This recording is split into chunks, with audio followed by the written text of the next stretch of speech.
But what is part of our program is News and Amuse, which Well, is very important. switch it first. Oh, I thought I have to add this. No, first switch it. Oh. Now flip it. And then when you add it, it will be that. Yay. See? I'm getting a Oh, by the better. way, you haven't looked at the bootlicker graphic, have you? I haven't. I purposefully didn't send it earlier because I didn't want you to look at it before it comes up. So as you guys know, special. A lot of things are going on right now. And it is, of course, the 1-year anniversary of George Floyd's murder. And that's where a lot of this whole thing about Vosh came into question, because you and him are, he and you, whatever is the proper terminology. We are huge advocates for ending qualified immunity, which is what I call, there's not a lot of issues where I would say that there's a silver bullet per se. But see, I don't think you always understand that that's great in terms of, obviously it's civil liability. What we really need to see is there to being more criminal liability. You see what I'm saying? Yes. Like I do understand that what you're talking about, ending ending qualified immunity is huge incentive. And I agree. But I also think that ending qualified immunity really is a silver bullet, because the one thing that is the biggest impediment to progress within policing in the United States is the code of silence. Every good cop who would like to turn in a bad cop can't do it because of the code of silence. Right.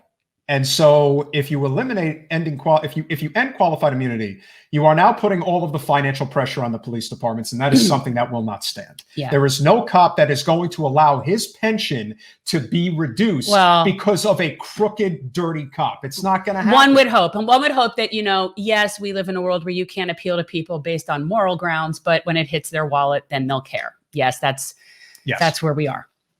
And so one can only hope that is if there's a legacy to George Floyd, if there is a legacy to his name and what could be done. Should we speak up to this guy like Pelosi and thank him for sacrificing himself? Cory Bush is the one who's fighting for ending qualified immunity. Good. So that's what we have. No, it definitely needs to happen. Yes. But I think that we can't look at that and not also look at the criminal issues as well. But as you know, the issue of racism is still very much embedded in certain cultural dynamics within society. And as we know, the anti-racism teaching band, of course, divides Oklahoma ahead of the Tulsa Massacre Centennial. Now, I would assume most people are very well aware, or maybe not so aware, of the history of Tulsa, Oklahoma. It was considered Black Wall Street for basically up until the massacre, which took place I think around like 1910. Yeah, it was like right after the turn of the century, but it was like a very affluent Black, it was just a whole little hub. But following the Civil War, this was the most affluent Black city in the United States. And so they made it We're not taught that. No. It's shocking. Well, once again, this is the whole thing about critical race theory. Now, the idea is to basically be able to teach proper history about what actually went on. I did not know about the Tulsa Massacre until I was out of college. Like, I didn't even learn it in college. And I'm not saying where I went. I'm not going to do it. He wants to. He wants to. They shall not be named. Rutgers. You said it. I didn't say it.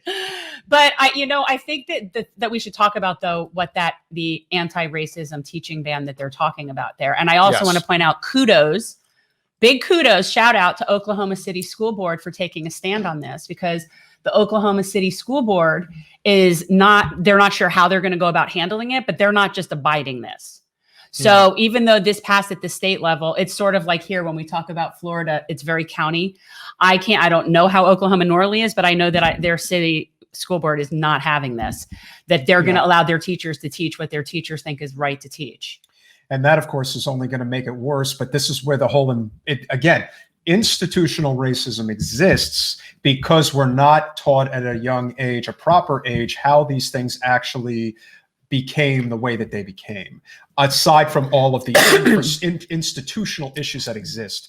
But the hatred, the division, the other, the unknown, a lot of that stems from the fact that we have a very dark history, and a lot of people are afraid to admit it, or just want to pretend like it didn't happen. Much as I always say when it comes to General Eisenhower, when he was there during the liberation of Dachau, he said, take as many pictures as you can, film as much of this as you possibly can, because there will come a day in the not too distant future where somebody will stand up in a room and say this never happened. Right. And then eventually everyone will start to question whether it did or not. Well, it freaks me out when, first of all, the way that they write the headline, anti-racism teaching ban. So it's a ban on anti-racism teaching. So seriously, when you think about that, like completely literally, that is the most ridiculous. That's like, you are not allowed to teach against hate. You are not allowed to do it. Don't you dare start teaching against hate. I mean, well, apparently Oklahoma's legislature is about as, on top of things as ours. But like the fact that this was what they focused their legislative session on is banning teachers from teaching. I don't even know that I like the term critical race theory. I really don't.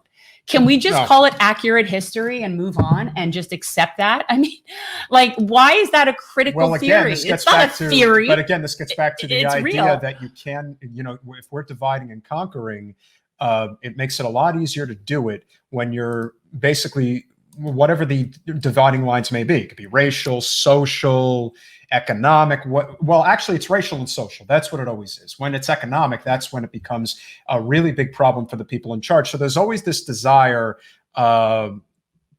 would ultimately make this more of an issue. They don't want people to be talking about the systemic issues. They want them to be talking about issues that are more surface driven.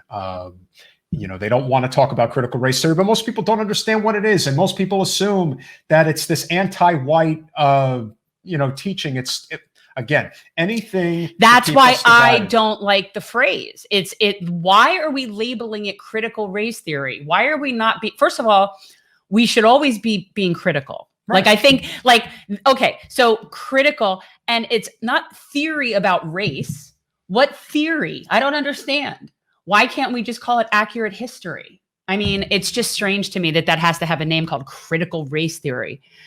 I mean, no. So that's ridiculous. And it doesn't, and again, it doesn't work. It's absolutely anti-racist. Well, all right, we have to move on. I'm not sure what you're the one who forwarded me the Israel Lost the Culture War opinion piece. Well, and before we get there, bill heading to Congress to ban seclusion restraints in schools. Yes, this actually, people, had to be legislated that school SROs or school officers should not be allowed to physically restrain. Here, wait, what was it? The school personnel seclusion restraints in schools. Right. This actually had to be legislated, apparently. So up until this, apparently they're allowed to physically use restraints and seclusion. And I believe that this specifically says that in cases where it's unnecessary, something ridiculous like that. So in other words, they had to be taught to not do this. But yeah, I found that really just sort of pathetic. Well, and we had a lot of other really serious things to talk about. Yes, we do have of course we have other serious things to talk about, and we're not going to get too deep into the weeds, but the one thing that has happened, obviously, you've shared your sentiments as far as, what's going on with Israel-Palestine. This is an issue that is very sensitive. And again, for anybody who thinks that Jen can just blurt out anything she wants, come to South Florida and you'll understand. It's not. Well, listen, you know what? To the credit of at least one person who is Jewish and lives in the area, they actually came on the thread of the posts that we had made recently and said, I want to push the Palestinians out of Israel and push them into Jordan. Mm-hmm. You know what? At least they're, disagree, but at least they're honest about what they believe. They believe that Israel is bound to the Jewish state, an ethno-Jewish state, and Palestinians who are Muslim need to get the hell out of our country. Yeah, that's what they believe. But it's interesting, the disconnect between what people are willing to accept. So if you understand that you're forming a state based on one ethno group, then in order to maintain that, you have to maintain a majority of that ethno group. Thereby default, you have to rid the other group. So it's like ethno state of one group is ethno cleansing of another. And, when people want to sit there and bicker about the term ethnic cleansing or genocide, I could find definitions of those things that do not mean that somebody just shoots you right there. there's a variety of things that when you're talking about eliminating a population, it could be totally getting rid of their access to the things that people need to live. It could be just restricting their freedom, taking away their culture, taking away their land that's important to them. There are a lot of ways to sort of rid ourselves of a group that isn't necessarily just shooting everyone dead. And you can find definitions about this on genocide. And actually, my late uncle, Jack Sandler, wrote an entire book on genocide. He was actually an expert on genocide, yes, and was a professor at the University of South Florida. And so this is something with which I'm well versed. And there are absolutely definitions of that do not necessarily mean just mass gas chambers and ovens. That is one way to ethnically cleanse and committed genocide. That's one way to do it. But when you reduce people to just zero life expectancy because they have no access to anything, that's doing it as well. So the fact that people want to quibble over what's ethnic cleansing and what's genocide, it's ludicrous that we're having this discussion. And absolutely 100% Israel is an apartheid state. It is, by definition. There's separate laws for separate people, separate highways, separate things, not full rights. That is apartheid. And I do believe that I forget which international organization, but that's usually pretty more pro-Israel has even called this an apartheid state. This is not, you guys want to argue it because it makes you feel better and you don't want to have to come to terms with it. You don't want to have to acknowledge it. No, and I think that's just something they come at you even harder because you are a Jew and you are from one of the most heavily concentrated Jewish populations in the United States, the second largest, as a matter of fact. And so for them, they really see you as a traitor for not just completely towing the line. Ironically, at least one of them happens to be a hardcore Republican. Well, they usually are. So it's not, but again, for any of you who think that it's that easy to navigate this minefield, it isn't, because. But I don't mind. I'll say what I think. Like, I don't feel, like I'm not going to not say what I think because somebody isn't going to like it. I don't particularly care if they like what I say or they don't like what I say. It is, you could not like that I call it an apartheid state. I understand that might upset your feelings, but that doesn't change the fact that it is in fact an apartheid state. So like, this is one of those things where I'm going with reason and your feelings are just, unfortunately, don't matter to me. No. And again, this is just something where somebody eventually has to speak up. Somebody eventually has to say that this is a very serious problem, which it is. And it's not going to end well. And the biggest reason it's not going to end well is because of Bibi Netanyahu. And he is a tyrant. I mean, he's a war criminal, for God's sake. And you have shared many sentiments as far as him just basically being somebody who is going to do anything and everything in order to keep his power. I do believe that the recent attacks of, by Israel on Gaza and just the recent rash of this that needed to be called a ceasefire as if this is somehow like a two-sided conflict. But I do believe that this was the product of Netanyahu needing a distraction and wanting to avoid any sort of prosecution. As long as he stays in office and in control, then he avoids prosecution. And I think that this is all very, it's very politically motivated. Yes, but I think it's very personally politically motivated by him. I do. Yes. And I think he's a horrible person. And I think that he's also extremely smart, which is, to me, a scary combination. And I think he's pretty evil. I do. Well, the other thing that I will mention, for those of you who may not have seen it, but I happen to just somehow stumble upon it on YouTube, there's a video of Netanyahu from 1978 where he does say, and I quote, "Our goal as an Israeli nation is to push all Palestinian Muslims out of our country and into Jordan." That is the goal. And there are a lot of people who feel this way, who feel that, Israel should be a Jewish state fully. There should be no exception. Again, this is... But yet that cannot happen unless you get rid of the other ethnicities. So it's like you cannot say that you support the idea of an ethno-state, but then say you don't support ethnic cleansing. How are you going to have your ethno-state? How are you going to create that? Where are all the other people going to go? I mean, it's like the one necessitates the other. So you can't have that both ways. Well, and again, and that's you know what it is? It's an inconvenient truth for a lot of us Jews. I'm sorry, but it is. And it sucks, but it's just the truth. Well, for those people who don't want to address it, of course, this is exactly where it's going at this point.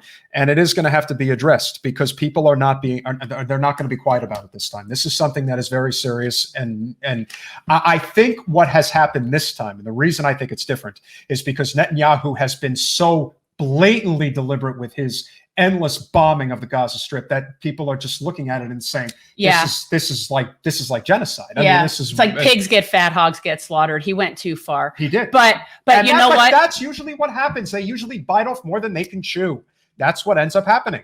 That is exactly why we are faced with what we're faced with, where a lot of people are having a very hard time coming to terms with the fact that a culture that in many instances throughout human history they have attempted to wipe off this planet, has members in their own ranks that are trying to do the same thing to another. Right. It's a very difficult, it's very cognitive disconnect.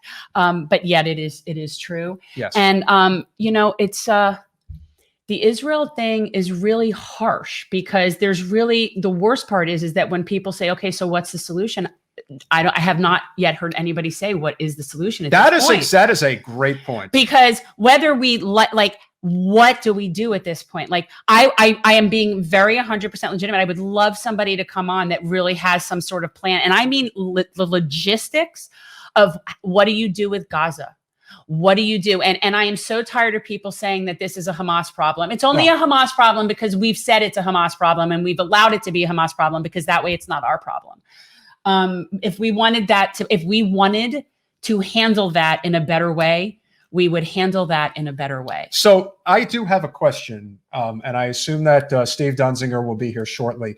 Why can't we have a two-state solution? Why is that not feasible?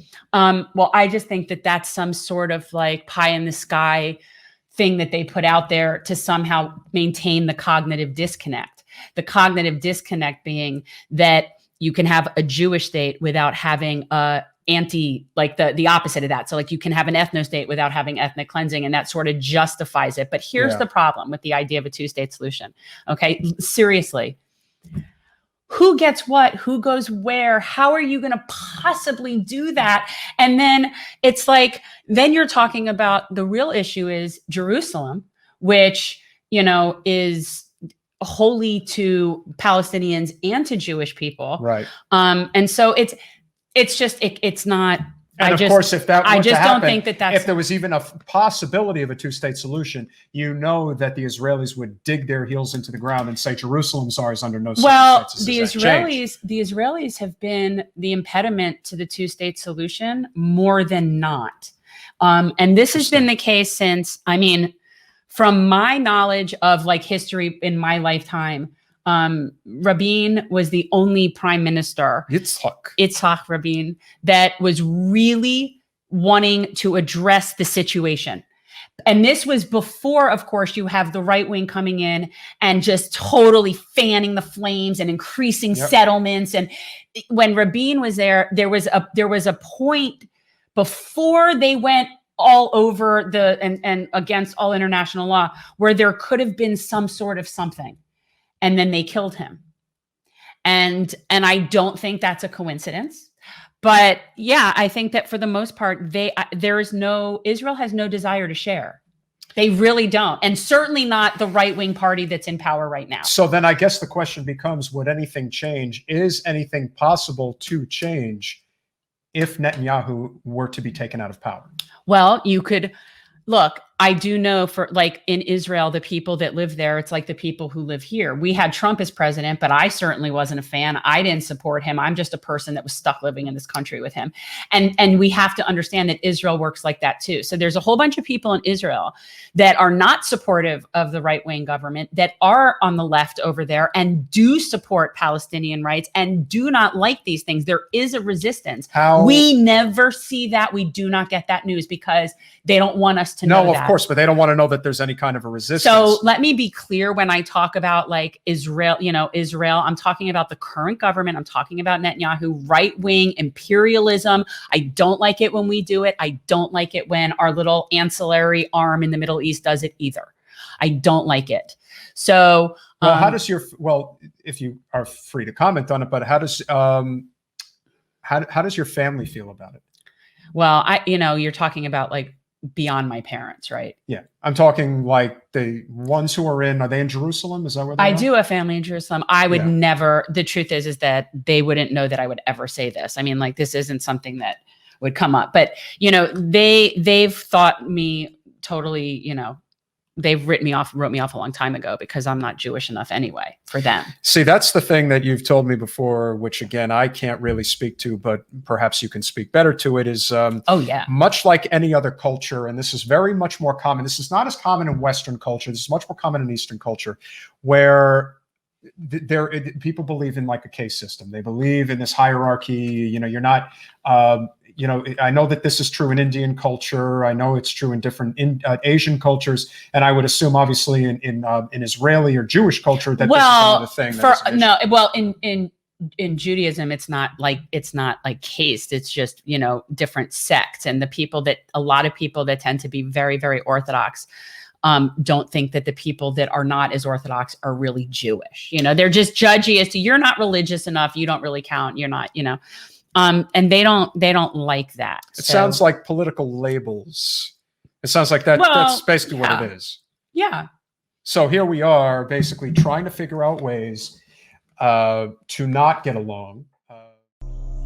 Thanks for watching.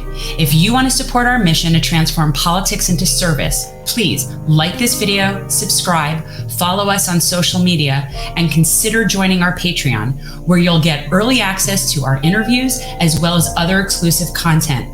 Links are in the description. Peace out.